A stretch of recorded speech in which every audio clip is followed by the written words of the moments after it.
Well, Assalamu alaikum, everybody. Hope you're all safe, sound, and healthy. And I'm back because, that's how it happens. There are certain things that just, gain momentum, and then you have to keep on, uh, you have to keep tabs, and then you have to make sure that you lay it all across. First of all, it seems that many people are basically on the same page as I am. It seems that we all seem to share the same analysis, the same theory concerning the Iran attack on Pakistan. And also not just the reason why, but also the fact that Iran has realized its blunder, which is something that we kept on wondering. At least I said that it was extremely stupid of Iran that it just exposed itself to the enemy. It actually was baited and it fell into the trap very easily, like butter. So that was purely idiotic of their, uh, revolutionary core. The thing about the core is, um, some people have said that it might have done it all on its own, just for the sake of its ego, because Iran was bearing attacks, and as a result of which, Iran attacked Syria and Iraq, which I do think is still wrong. Again, Iran knows that it is wrong when it attacks another Muslim country. It needs to keep that in mind. But the fact that Iran has realized, not just as a Muslim country, but more importantly as a political, a political geographical partnership that it has realized what a fool it has been made of. The person making it a fool is India, I would say. Now, I don't know if other people have arrived to this conclusion as yet or not, but to me, see, the fact that India has had ties, political ties and partnership with Afghanistan and Iran, which is the reason why Afghanistan and Iran, who had politically aligned themselves with India and so with Russia, um, they were anti-Pakistan, and even more so when Pakistan, unfortunately, had the misfortune to ally itself with America instead of going according to Muhammad Ali Jinnah's wishes, which was to have a completely neutral state. Because of that, um, in Afghanistan and Iran seem to have forgotten the Quranic verse that they, the non-Muslims, will never be your friends. They can never be your friends. So this has ultimately been proven true. Why? Number one, Afghanistan. The constant interference of India and Afghanistan in its attempt to manipulate, control, reshape, rebuild Afghanistan so that it should be under its control, as it has done with Bangladesh, resulted in Afghanistan being a hot mess. And Afghanistan is in such a mess right now that, as you know, every time the Afghanis have problems, every time now they have wars, every time they have unrest, they come rushing to Pakistan. Many have settled there. We have 3 generations worth of Afghanis settled in Pakistan. Similarly, people from Iran, the first choice is Pakistan. Whenever there is a problem in Iran, when there was the revolution in Iran, when they had whenever they seem to have any slight problems, for example, the Sunni Iranians, they decided to settle in Baluchistan in Pakistan. Then we have, from Afghanistan, we have the um, Tajiks, or Uzbeks, you can say. Um, they're, they were not accepted as Pashtuns because they were not Pashtuns, and they were treated very badly by the Pashtun Afghans, and so they also settled. They're called the they're called the Hazarans. Sorry, it's just that sometimes your mind is blank, especially since after the day I've had, which I will come to later. So yeah, so the Hazaran community that were basically um, you know um, persecuted in Afghanistan. They settled in Balochistan. They took refuge there. So we have a lot of people who have taken refuge in KPK and in Balochistan mainly from these two countries, from Iran and from Afghanistan. So because of that, Pakistan, and remember that Pakistan was initially not a country that was spiraling downwards. It was made to spiral downwards thanks to America and Britain and India. So the constant interference of India in Afghanistan led Afghanistan to be a hot mess that it is in now, so that, it just cannot completely stabilize itself. And then, as if that wasn't enough, India decided to mess with Iran. Now, understand that because this is something I said in my last podcast. If Iran could be sensible enough to understand what just happened, as I said, India, Britain, and America are the real allies. All the other allies, so called allies of America, they're not allies. Okay? America does not make allies, America makes slaves to do their dirty job. That's why most of the countries that are allies of America are in ruins right now. It was never in America's agenda or plan to have allies. No. They have one job, and that is to take care of the former colonies of Britain. Keep that in mind. Again, I've repeated it so many times, but it's essential. Keeping that in mind, we move on to the real alliance here, which is India, Britain, and America. They have joint interests. They have worked jointly to commit terrorist activities in Pakistan. They have worked jointly to commit terrorist activities in Afghanistan. They have worked jointly to commit terrorist activities in Iran. Now, understand that. Understand that, okay? So, the reason why Afghanistan is in such a mess is essentially because of its relationship with India. India pushed it to be this mess that it is now. Now, Iran had always maintained good relations with India, yes. It has not had very good relations with Pakistan, yes. But at the same time, it has never had bad relationships with Pakistan either. It could never afford to do that. Pakistan is more powerful than Iran, militarily speaking. So, but Iran also cannot afford to do that because of all the sanctions that it has had to go through, which actually makes it a more powerful state in many ways, like Russia. But at the same time, Iran cannot afford, as I said before, Iran cannot afford to make enemies with its close neighbors, Pakistan. Okay, especially it also being a Muslim country. So Iran realized the blunder that was made by its core. Um, you know, um, which suggests that even the Iranian government was blindsided by the core and its actions, you know.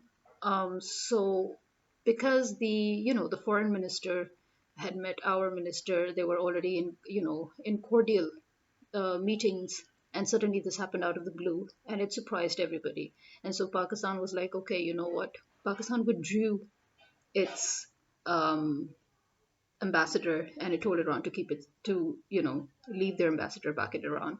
So the whole point here is, again, as I said, Iran was baited by the United States using India, and Iran fell very badly into this trap staged by America through India on one level. And again, because remember, as I said, Iran had very, very successfully managed to keep itself secure against all intrusive attacks of America.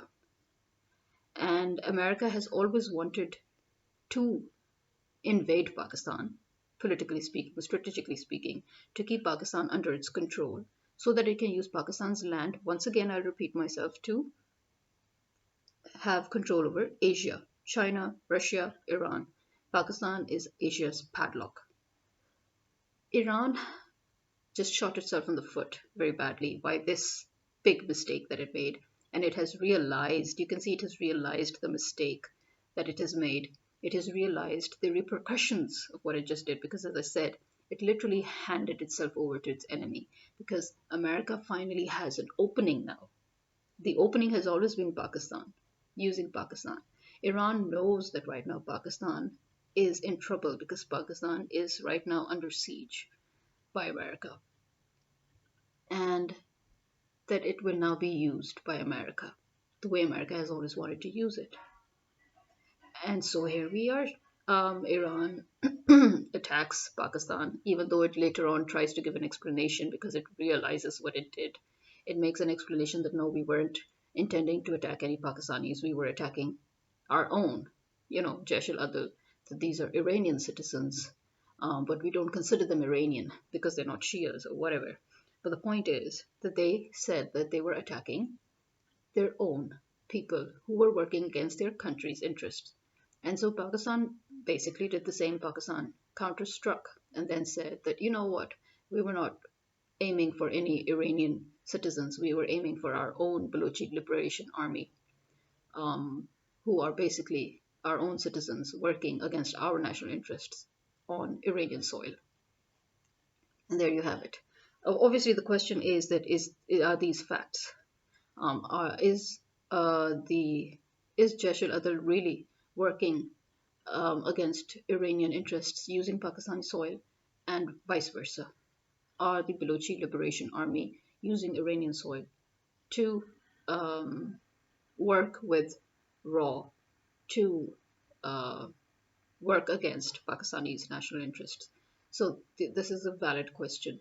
Uh, Again, remember uh, the fact that India just screwed Afghanistan and then proceeded to screw Iran shows, again, as I said, not just the fact that the Quran, you should remind you of the Quranic verse that they can never be your friends, but it also once again exposes India as that conniving, cunning, manipulative, ugly bitch stepsister. That ugly bitch stepsister in Cinderella, but make it now conniving and cunning, malicious. That is India. India is not sincere. Just like how America is not sincere with anyone, India is not sincere with anyone. India wants to be the America of Asia. This is also something I've talked about a lot of times. India basically intends to be the America of Asia, which is the dawn of Asian mafia, and wants to control everybody. India, despite the fact that there is this illusion that India enjoys a very, very good connections with the international world, with the global world, with the that it enjoys economic connections, it enjoys social connections, political connections, that it has very good relationships with the Muslim countries, the Arab countries, that is, and it has very good relations with the Western countries, and that it's having this neutral um, um, benefits and trade and partnership with everybody. But this is actually an illusion, as I've said also previously. The illusion being that, remember, India is literally handed over all that it has, all the status that India enjoys is handed over to it. It has not earned a single one of its status. And this is something that Pakistan actually, on merit, could have inherited or earned the status, but it was forced. It was pushed back down, it was forced back down, and it wasn't allowed. So, India, whatever it's enjoying, is handed over to it. And again, India should not be under the misconception that America and Britain are sincere with India. No, at the end of the day, to Britain, India is still its ex colony as well.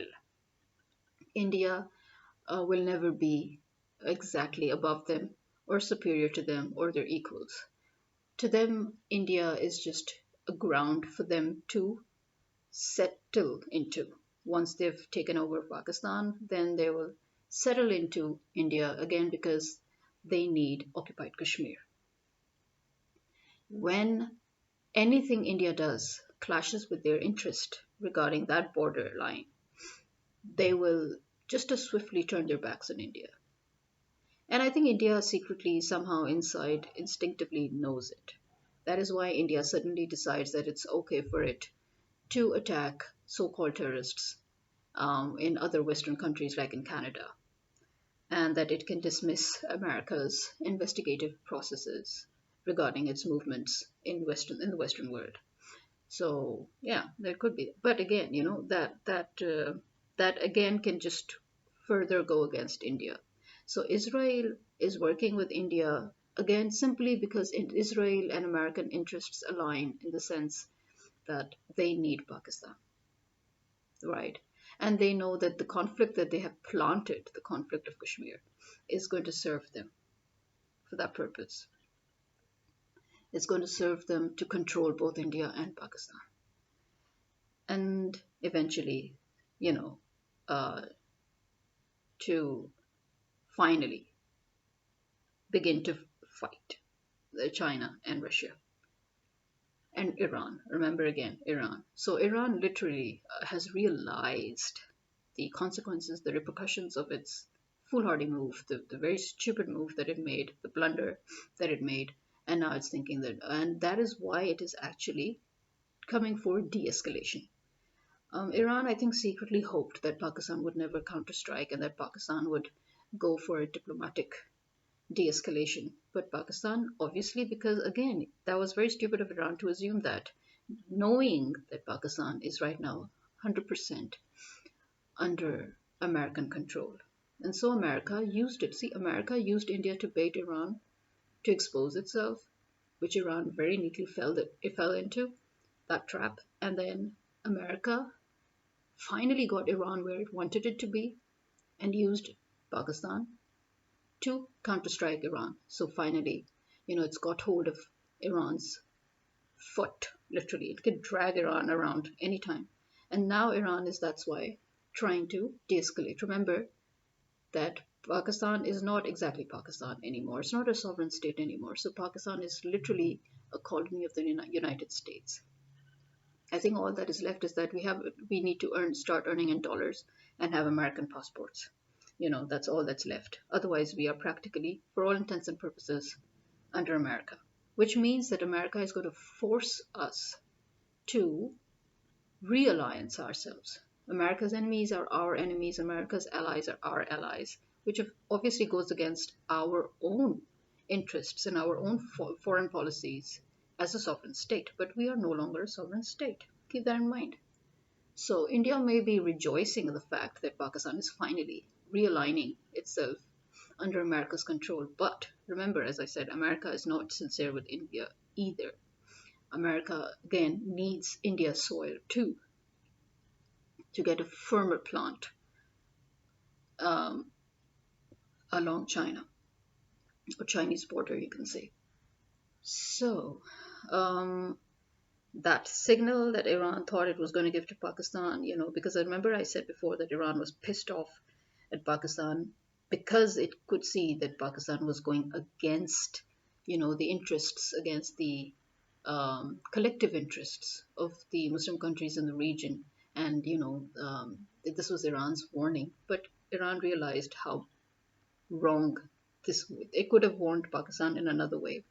It's like China. You don't think that China um, doesn't have the ability to take control over Pakistan? It does, but it realizes the potential harm in making that move. So yeah, so there is again that theory that the Iranian government was probably not even a part of it. It could be again one of those elements that America is always planting in every country, like how it is planted in our army, in our establishment, in our bureaucracy, as we know, fifth columnist. So most likely a fifth columnist in Iran finally managed to get that chance to, you know, to attack Pakistan and use it, against the Iranian government. Yes, because this ploy has been done by America using Turkey versus Russia, if you remember. So yeah, this is definitely consideration. Um, so there we have it. India, as I said, the other illusion of India that it's very well connected, very social, very friendly. No, India is actually the most disliked country in the region, in the same way as America is the most disliked country in the world. India is not liked by its neighbors because India does not play nice. India has enmity not just with Pakistan. India wants to control Bangladesh, which it does. India wants to control Nepal. It has interfered with Nepal's politics, as we know. It has a huge, huge involvement in the displacement, upheaval of Nepali politics in the past. And at present, too, it's constantly interfering with Nepal. It has interfered with practically any and every country within its reach. In fact, it even does not even stop with China. China, that is bigger, more powerful, um, you know, um, India still even tries to create problems with China. So yeah, India is not a light country, and it may superficially enjoy its sturdy connections, allegedly sturdy connections with the Western world and the Middle Eastern world and blah blah blah. But no, at the end of the day, India, the day they decide to strip India of all the titles that they've awarded it with, all the status that it enjoys, India will be even worse off than Pakistan. Because again, India has not earned any of it. It has not earned any of its connections. All these connections are made. India was made part of the global market. India was made into, this huge future, allegedly future superpower, because the actual country that they feared that could be one of the strongest countries in the future was Pakistan. And so they had to stomp on that. And the how better to do that than to give it all to India, and hoping that because they're giving it to India, so India would, be with them, be loyal to them. Well, that's a different thing that India every now and then, bites its masters. But yeah, India may not consider them their masters, but the truth is they are. Because again, they handed everything to India on a platter. India did not earn any of it. So we are standing at that point right now where um, United States, as I said, I've been saying it for a very long time that it will incite war, it will instigate war. It wants a world war. So you can see it happening. The fact that they tricked Iran into falling into this trap and create a regional conflict between two Muslim countries. Remember, this is also something I've written in my books as well.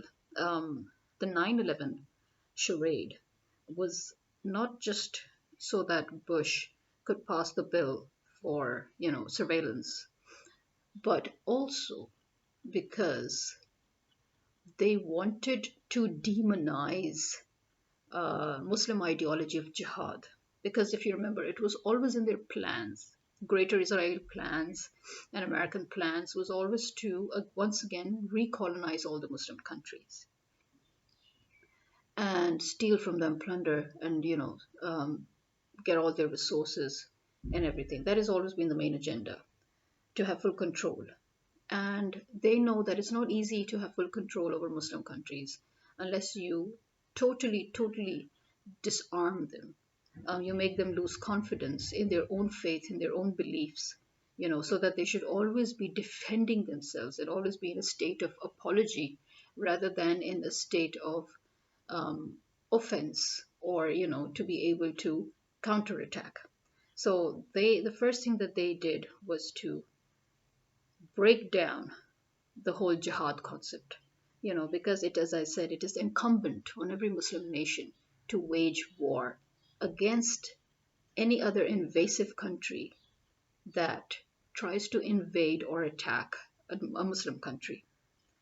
So, because the whole Muslim world is considered one state, one country, one nation, there is no concept of separate countries as, completely separate nations. No, we are all states of one nation. So any state that gets attacked must be defended by the rest of the nation. The Prophet likened it to a human body, that we are all part of a body. So if any part of the body is in pain, the whole body reacts accordingly. The whole body must have a strategy to deal with it. And that is what America wanted to annihilate, because that is America's biggest fear. And it is a fact that yes, if the Muslims unite as one ummah, their whole collective united front is lethal for America. It's lethal for the whole Western world. And so they decided to cripple that before they could actually, sorry, they wanted to cripple that before they could actually take the steps that they are now taking. Once they're fully satisfied that, that they have finally put to rest the whole jihad notion, because the minute the Muslims will call for a jihad, they have, brainwashed the world to call it terrorism, as they're trying to do again with the Houthis and Hamas. Hamas is waging jihad which is its right because it's trying to protect its country, it's defending its country.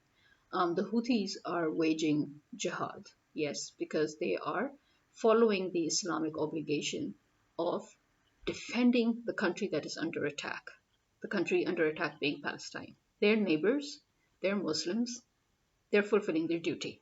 And so America has decided to call them terrorists. But the whole world has now finally realized that the true terrorist is America. And the true terrorists are Europe, America, and Israel. So, yes, this is going to be once again a world war, but this world war is going to be more of a crusade. Yes, it is going to be a crusade. And in this crusade, America and Europe are literally courting their demise. So, go ahead, by all means, be my guest and court your demise. That's all I have to say for you and to you. So here we have it. It seems people all have the same theories, analysis, and thoughts as I do, except that I put it more plainly.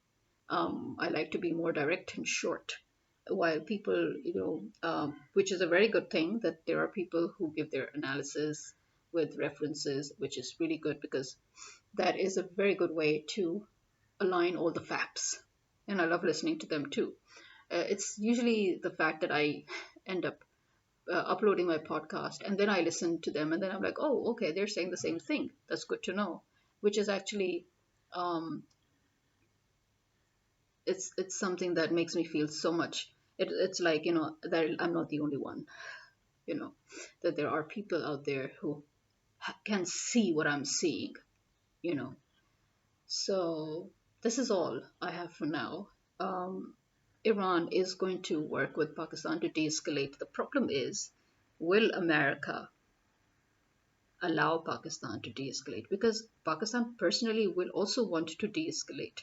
As I said, this counter strike was not a purely Pakistani move. This was a purely American move, and that was because America designed this whole thing, it directed this whole thing.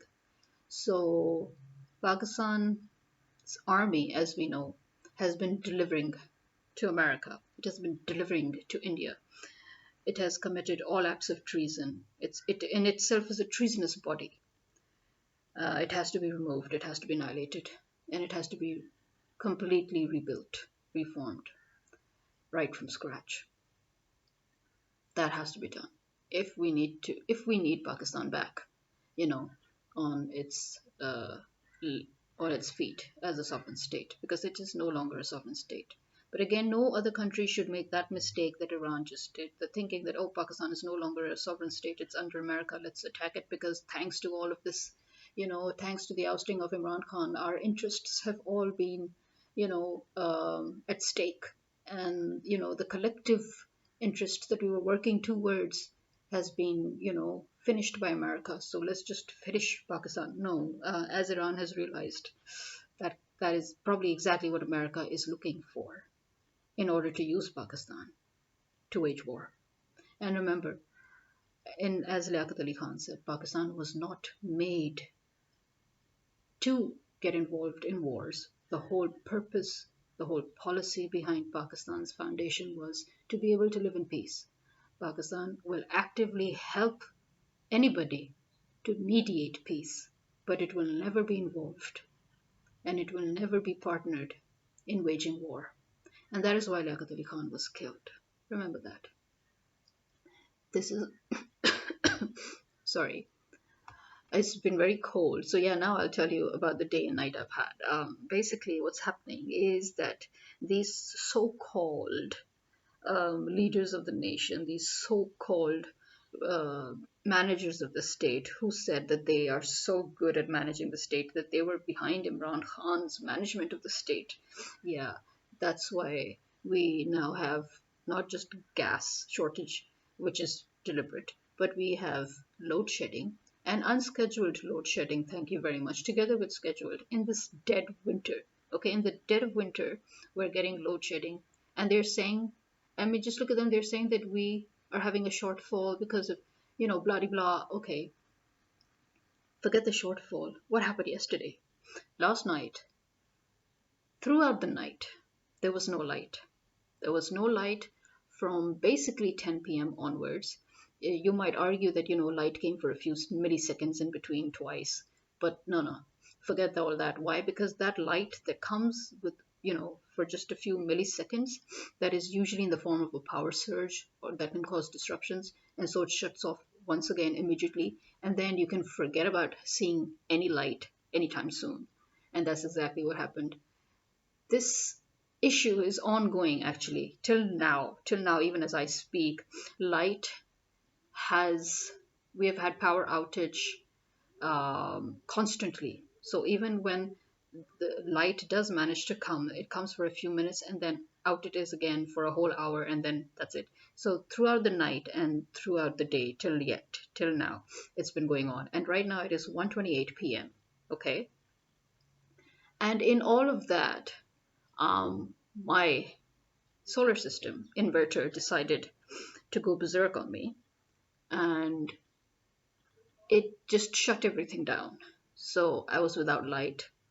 And then I shifted the load to grid because I was like, whoa. I mean, to me, the errors and the breaker tripping that um, the inverter seemed to cause on both my DPs, every time we were back online on grid, just wreaked havoc. And I was like, okay, I don't even know what's going on here anymore. I don't know who to blame. Should I blame Vabda? Because we all know that Vabda is definitely having issues, and the light it's bringing in is not stable. But it's stable enough for my breaker not to trip when I shut down the solar system. But it keeps tripping when the solar system's on. So I just shut the load off the solar system and I changed the whole load to grid. And so when there was no light, there was no light. When there was light, there was light. But at least I had no tripping issues, no explosive sounds. So, but I couldn't sleep as always. As you know, I already have insomnia. And then, so I couldn't sleep. And then in the morning at around 7 or 8, um, I had a bit of a shut eye. And then I woke up again at 9 because of the beeping, the constant beeping of the system, because I had shifted the load to grid, so the system was, essentially cut off. You can say, I don't know. So there was, the fact that the Sky Electric people, my solar system installers and maintenance providers, they always do this to me. They always waste my time. When the initial tripping problems occurred 3 days ago, I was like, come and check it out. They sent somebody who really is not very um, not very familiar with my system. He was not part of the installation process. He was not part of the second process that in which they went through to give a whole new neutral line because they were illegally using ours. Illegally because it's against the law as per BAPTA rules. So this time, they kind of pissed me off because, they again did the same thing. They sent somebody who wouldn't, it wasn't really. So that person was like, okay, as far as I can check, there's no problem with your breakers. There's no problem with the system's breaker. I don't really know what's going on, but I think it's, something's causing it. So you should check for any shortening and stuff. My father personally checked the switch that seemed to be causing the tripping issue. Nothing wrong. No wires touching each other, no friction, no damage, nothing. And okay, so then now, last night, because of all the havoc that the Vapta people were creating with light coming and going, now it was a different DPs. We have two DPs. So now it was the different DPs breakers that kept tripping. I'm like, okay, if this is a back end issue and if my breaker has a problem, because apparently, even though the technician admitted to me that there was no problem with my breaker, for some odd reason, he seemed to have given the report to them that there's some issue with my breaker or with my DP. So I'm like, okay, if there is an issue with my DP and my breaker, then why is it that now the other DP and other breakers of that DP are tripping? You know, Although, yeah, it definitely could be because of Vavda, as I said, because Vavda is having a whole lot of issues. These are the people who claim that they can manage our state. These people cannot even manage electricity. Seriously. These people cannot even give you stable electricity, but they are saying that they're giving you a stable country. Mofos, every single one of them. So yeah, I'm light issues are going on. I need to have a really hot shower because I am feeling extremely cold and I'm getting ill again. Why? Because of all the movement that I've been doing in the middle of the night and at 4 o'clock in the morning and 3 o'clock in the morning and 2 o'clock in the morning and then 7 o'clock in the morning. All the movements, that I've been making throughout the house. And it was extremely foggy. And even now it's 7 degrees and it says it's sunny, but the sun is not able to push away the fog. So on one side, it's weird. On one side you have the sun very weakly shining, and then on the other side you see this fog right next to it, not backing off. It's a weird combination. So it's 1:33 p.m. right now, and it's Friday, so the Friday the Friday prayers azan has already been recited, and right now this is the Zohar azan, so I have to pray. And really, I was hoping I should first have a shower and then pray, but I think I'll have to pray and then have a shower. So because it's going to be a long shower anyway, need to wash my hair. So there you are. This is the kind of night and day that I've had. And it's amazing how it's always during winters that the solar system inverter has to give me such nightmares. It's always noticed that even last time it was a November, December thing, and then again in December it happened, and now it's January and again, and but yeah, it could be a temporary issue again because of the cold, as finally, one of the engineers from Sky Electric who worked on my system last time in December too, and who, reinstalled the whole neutral line and stuff, who's worked very deeply with my system. So he was like, I think it might be, it could be anything, but it could even just be the fog that is penetrating and causing moisture in the wiring. Could be a temporary thing. It couldn't be any, and yeah, we agree. Yes, it definitely could. It could be just a light that's somehow, shortening something. But the problem is it happens at night. That's my problem. It keeps happening bloody well at night. Seriously, why? Obviously, why being because during the daytime the system is not, dependent on grid. So the system is producing its own electricity, and so even if grid comes or goes, the system doesn't care. But at night, because the system now solely relies on backup and grid, so it cares. So then things trip, breakers trip and stuff. So, but the problem is, you see that when the breaker tripped, um, and I put it back up, then the system suddenly, as I said, shut everything down, giving an error. It was giving, data invalid and no load. So the system was on, but nothing was on. So that's why I shifted everything to grid, again to stay on the safe side, which, according to the engineer, would most probably was because of the error that he got at his end, that there was a reverse current, I think. But again, aren't systems built to protect themselves from reverse current? Or is this system's protection this kind of protection where it just remains on but it shuts down power to everything? It acts as if it's become a zombie. Is that its protection mode? I don't know. Because one would think that systems, the solar systems, are designed to protect themselves from reverse current, meaning that they would just, you know, halt it and revert back to its own, backup or its own 100%, it would disconnect itself from grid, but keep its backup on. I mean, I would think that that is how a protection works in the inverters and hybrid inverters. But anywho, there we are. And I think for some odd reason, my voice cancellation may not work again, because last time if I used the noise cancellation mic, but there was a lot of noise that still came through, which was odd because it never does. So apologies for that. But then you do know that I really do not mind background noises coming through. To me, it's more natural. It's not like I'm sitting in a studio and giving you some sort of a radio experience, but this is like, literally us sharing each other's environment, making things more real, so that I am a real person and this is a real place that I'm in. So yeah, so um, I'm just glad to see that more and more people have understood the situation, and I'm hoping that Pakistan will not listen to America and escalate the situation. I'm hoping that Pakistan would let it rest now, because Iran is basically in its own way, apologizing while it's trying to de escalate the situation. So it's in our personal interests that we do not escalate. Obviously, yeah, China too has mediated again because, China is very aware of what exactly happened, who is trying to do what, and it will not allow them to so easily wage war in this region, even though India is very ready to do so at its own end. Poor India. India is the other stupid country that's going to soon realize how stupid it was and how it's been used.